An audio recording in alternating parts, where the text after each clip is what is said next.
Break this down even further for you on a Saturday. We're going to bring in Republican strategist Noel Nikpour and Democratic strategist Nomiki. Thank you so much for joining us, to both of you. So VP Harris, after a lot of criticism for not doing much with the media, she just recently did another interview with local media, but critics say that her answers were a bit meandering when it was about inflation and trying to lower prices. Let's listen.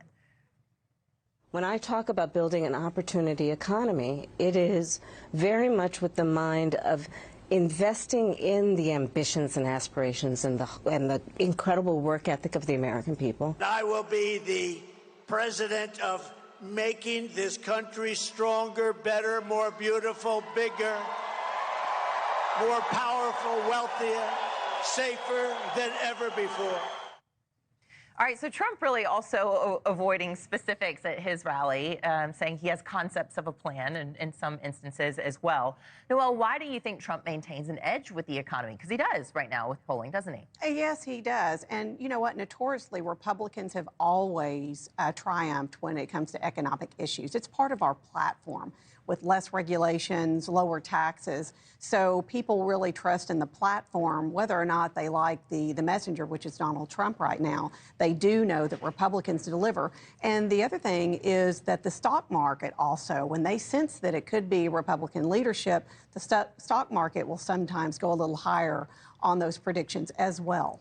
Do you want to respond to that? Of course. The stock market under the Biden administration is the highest of all time. I have Republican family members in Arizona who just can't deny that. They say, I'm doing better, and this is the upper middle class and wealthy, which is really who the Republicans are catering those tax breaks to.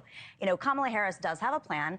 Doesn't matter how many times she says it, people will continue to say she doesn't have a plan, despite, being the nominee for, little over 3 weeks now officially with the DNC. Her plan is to support expand child tax credits, to invest in small businesses, to give more incentives to people starting those small businesses, as opposed to the big businesses and the corporations and the billionaires who really are avoiding taxes at all costs. This is where they're trying to reallocate where that tax burden goes to, which is on the people who are getting away with not contributing to society. She wants to take the burden off of families, working families, and young women who are trying to get a leg up out of college in particular. And those tax breaks for kids, she did outline that with the local reporter in this latest media interview a bit as well. Harris making a major promise about cutting requirements for federal jobs at her rally in Pennsylvania, too. We're going to listen to that.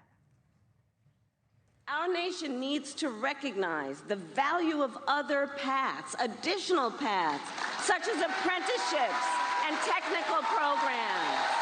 So as president, I will get rid of the unnecessary degree requirements for federal jobs to increase jobs for folks without a 4-year degree, understanding that requiring a certain degree does not necessarily talk about one's skills.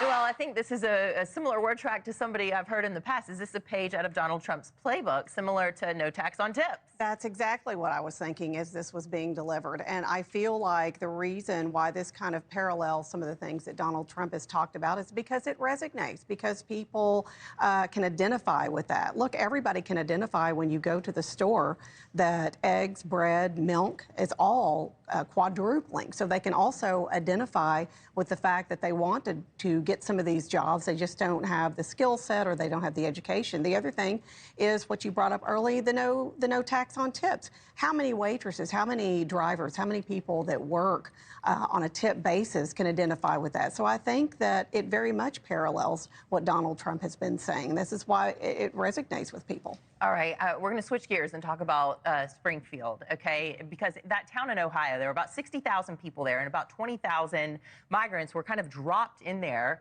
And it's really stressed the local economy, housing prices, and things like that. But Donald Trump has mentioned what seems to be baseless claims of these migrants eating pets, and he's doubling down on it, even though he keeps getting fact-checked on it. Do you think, he just needs to stop with this? Oh, of course he needs to stop. I mean, this is essentially, he's inciting hate now because there have been bomb threats to local schools. The Haitian immigrant community that has gone there, they were welcomed there because they needed people to fulfill jobs at certain warehouses. They were welcomed by the community. And these are legal immigrants, right? This is a community that's very strong, very family-oriented, and now they're afraid of sending their kids kids to school, so that they had to lock down the schools and cancel school this week. This is scary. This is unprecedented in an election. I don't know how many times we have to say that about Donald Trump. This is unprecedented, this is unprecedented, but it's also embarrassing as a country. We are not this type of person. We welcome immigrants. We like diversity. These small communities that so many people are a part of. This is the fabric of the United States, and you hear that in the voices of leadership in Springfield, where the mayor of Springfield is saying, stop it, just stop it. And he's doing it for what? To incite hate, to make his base think that all of their problems, economic problems that he did not solve, are because of immigrants?